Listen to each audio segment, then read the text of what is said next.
Hi, Hi. I'm Lowell Joseph Gallin, and I'm here with our guest, Tsvi Misinai. Tsvi, thanks for coming on our show. It's my pleasure. And we are very happy to be filming another installment of the new Laura and Lowell show, New York's newest TV talk show.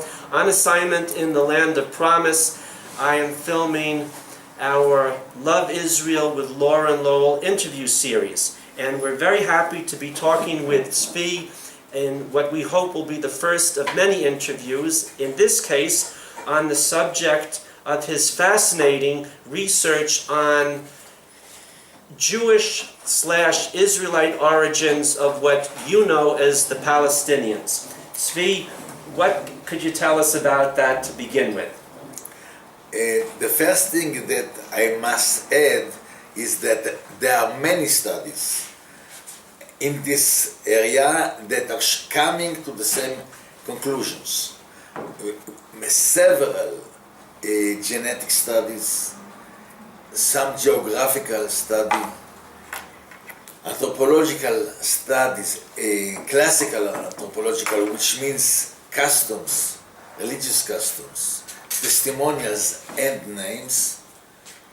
In the US also genetic studies are considered anthropological, but I will put it differently here.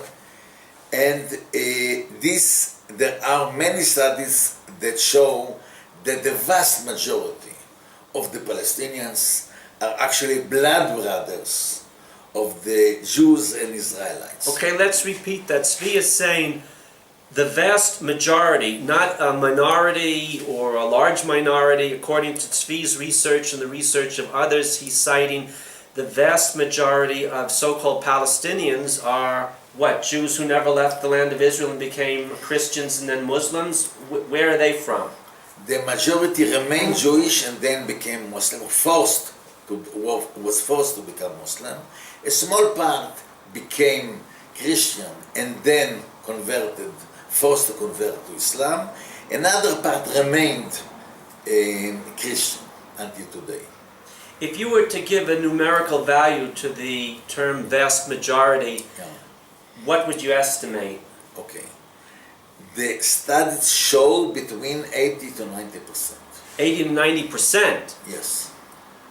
To what extent are Palestinians aware of these origins and are willing to talk about them openly?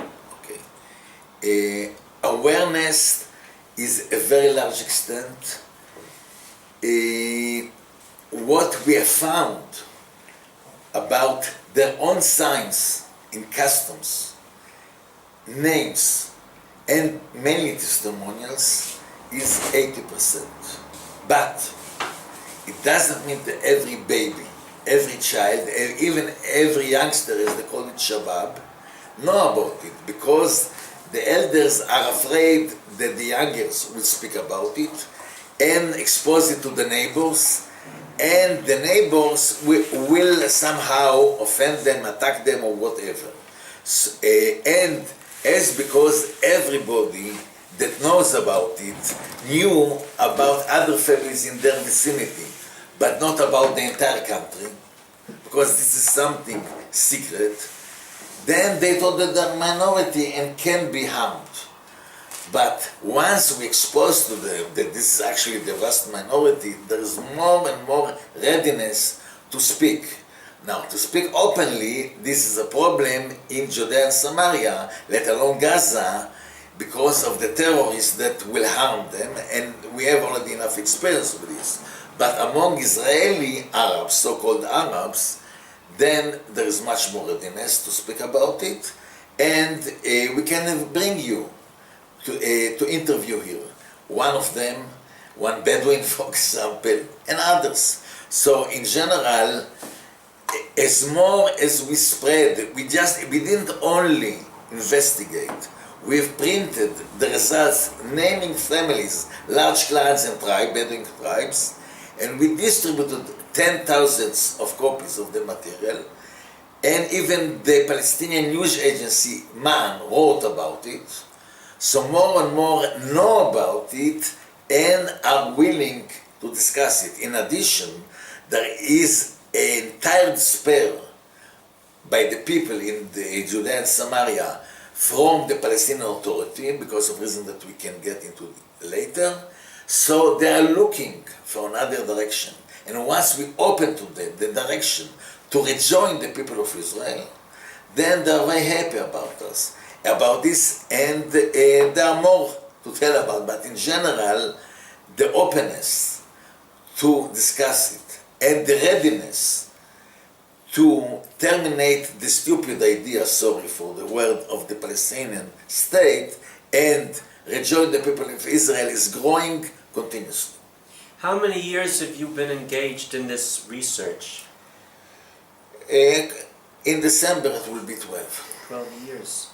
And you travel freely into Arab villages in the land of Israel to meet with and discuss with the people there your research. Not in Gaza Strip, but in the other areas. Most of the time it is free, but many times they are afraid for their own skin. Right. Which means it can be risky for me, but the main risk is for them. Now I'll tell you what happened to me a few weeks ago in the supermarket we go to, the butcher section. The supervisor is an Arab, or I thought he was an Arab, until about 2 weeks ago where he starts to telling me all sorts of stories about people in the Bible which are not written in the text. And I thought, that's fascinating. I said, are these stories from the Quran or from your own teachers? He said, no, these are Jewish stories. I know them from my parents and my grandparents because my family are Jews. And he waited until the person who was working with him had left. And he said, you know, we're Jews, and we know we're Jews. And they talked about the customs that again, the lighting of candles on Friday night, but with the windows, the curtains drawn so neighbors wouldn't see it. He said, but I don't really want to talk about this with anybody, but I want to talk about it with you. Actually, that's an experience. I have people tell me all sorts of stuff, which is very touching because they feel they can talk to me, and I wasn't expecting this.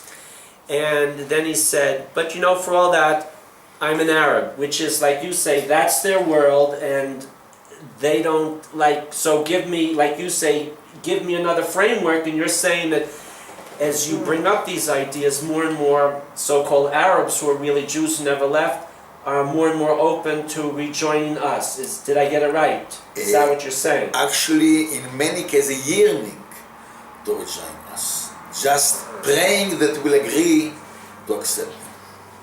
That's amazing. Is this also reflected in increasing, if it is increasing, volunteer enlistment of so-called Arab Christians and Muslims in the Israel Defense Forces? Is that going on, that young Arab Christian and Muslim men want to volunteer for service in the IDF?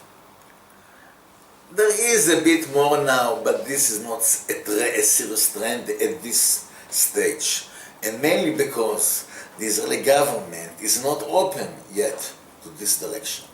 We are doing our best to explain the situation to the Israeli government, but it goes at this stage very slowly.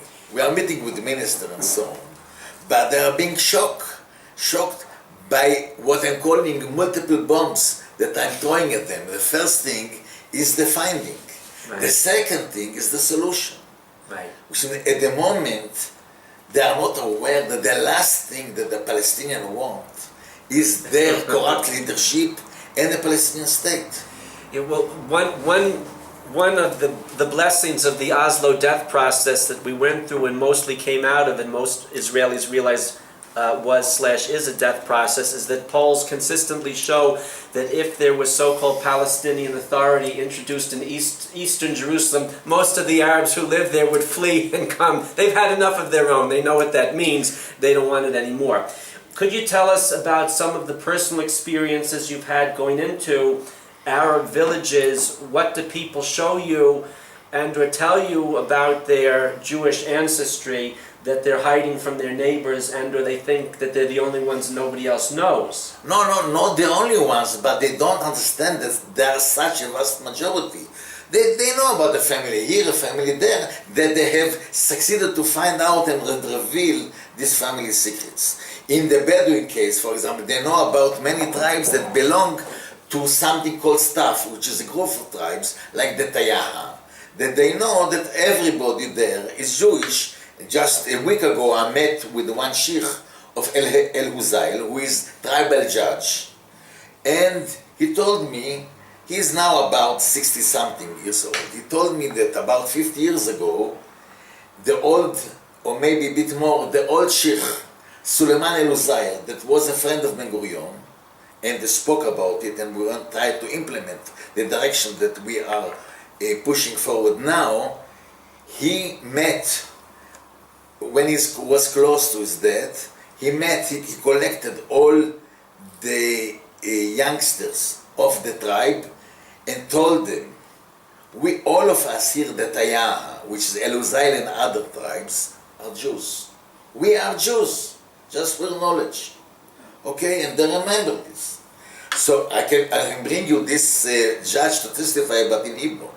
Not in We'll be doing interviews in Hebrew too. So what Tsvi is saying is that as part of a larger context, reality is getting very real all over the world very fast, and most of us are in a situation where we have to deal with change at such a rapid rate, especially changes in perception of what we believe to be real, that it's, even if it's changed for the better, it's so different from what we're accustomed to knowing that it's hard for people in the Israeli establishment. Listen, the Palestinians are going to say, you know, we're Jews and we love you. Or the Pashtun, the Pathans, and 49 million of them will say, we're your long-lost relatives. We're coming tomorrow.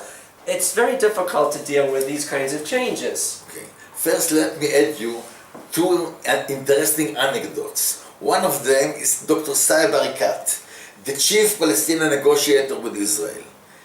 We heard from their clan in Abu Dis.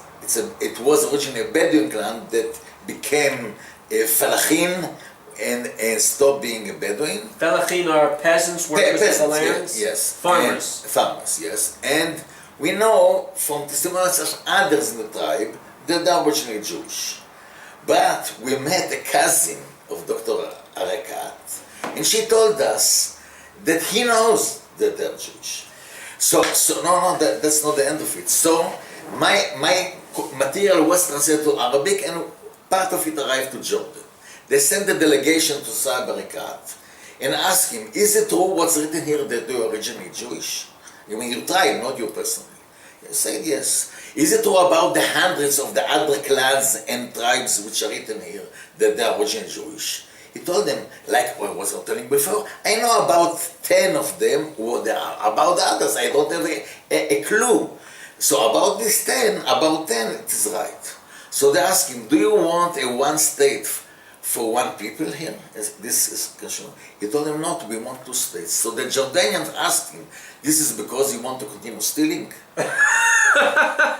Okay. This is one case. Another case, which may be even more amazing, the father of the previous commander of the Jordanian Air Force has tefillin, philatelites. Tefillin, he means Philatelites. what we put on our heads and on our arms in the morning prayers with the prayer shawls, little boxes with the straps. And would you say the commander of the Jordanian Air Force? The father. His father has tefillin. Of the previous one. Oh, and we knew it when he still was the commander. And they are from the tribe of Chawitat, which is part of the Tayaha. Life is full of surprises, isn't it? It will be even fuller in and the it's near going to future. be, if we are living in the end of days, new beginning of days, as many Jews and non-Jews believe, I think in the coming weeks and months it moves very fast. We're going to hear a lot of surprises. I'll tell you a little story before we conclude, and I came to Tsvi to ask him about this. When I was a member of the Foreign Press Association in Israel for 20 years, 19 years, and about 2 years ago, Saeb Arikat came to talk to us in our periodic meetings, which we had at that time at the King David Hotel. And he made a comment which, when I heard it once, I didn't pay any attention to. When he made it 4 times during his talk, my radar went on, and I thought, that's too many times to make a denial. He said, we're not going to convert to Judaism. And I thought, who's asking you? Okay, it's a rhetorical comment. He made this comment then a second time, we're not going to convert to Judaism. Once he made that statement 4 times, I thought, this person has an issue, I need to talk to somebody about it. So I said, Tzvi, what does this mean? Why is Saib Erekat saying we're not going to convert to Judaism? And Tzvi said because he doesn't have to, because he is Jewish. No.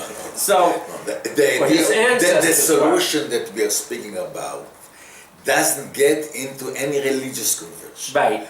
They have to accept, and we have to accept, that they belong to the people of Israel, that we are brothers. We are speaking about freedom of religion. Otherwise, nothing will happen. Right. He means ethnically, the so-called Palestinians are Jews from what they would call Bani Yisrael as opposed to Bani Ishmael, the sons of Israel, even though religiously they're mostly Sunni Muslims. Mostly Sunni Muslims. Only Sunni Muslims. And what Tzvi is saying is that in terms of reintegrating the groups, the issue of conversion formally to Judaism should not be an issue. We're about national integration. Okay, we're Jewish Jews and you're Muslim Jews and we should live here without killing each other. Yes, but more accurately, we are Muslim or Jewish or Christian, to a minority, Bani Israel or sons of Israel or people of Israel. You cannot tell them that they are Jewish. Many will accept it, but they are being educated that there's no Jewish nation. This is just a Zionist conspiracy to deprive them. So there's no need to get and speak about being Jewish. They are part of the people of Israel. From the halakha point of view, we'll call them Ben Israel, the son of Israel. That's what we agreed with the most extreme Ashkenazi rabbis, and will be one people with multiple religions. However, once this will happen, gradually, because they will understand what was done to their ancestors, forcing them to become Muslims, many of them gradually will adopt more of our customs, like they went out of Egypt like us. So they should celebrate Pesach. Maybe not with Haggadah, but with the matzah, because many of them are having the matzah today. Not exclusively, they are also eating bread, but in Pesach, many are eating matzah. And you can read it in the booklet that I have given. We want to show you, before we conclude the first fascinating interview, 2 books by Tsvi Misinai. This is Brother Shall Not Lift Sword Against Brother, The Roots and Solution to the Problem of the Holy Land. We're going to have a link on the interview about where you can buy this book, and this also, The Engagement, The Roots and Solution to the Problem of the Holy Land. We hope you will buy Tzvi's books, and we look forward to further fascinating interviews. Just a finishing sentence. If you're interested to see more material before trying to get any books, please get on to www.engagement.org. We'll have links to documentaries that Tzvi has done on this subject with the interview when we have it posted to our Laura and Lowell YouTube channel. So Tzvi, thank you very much. My pleasure.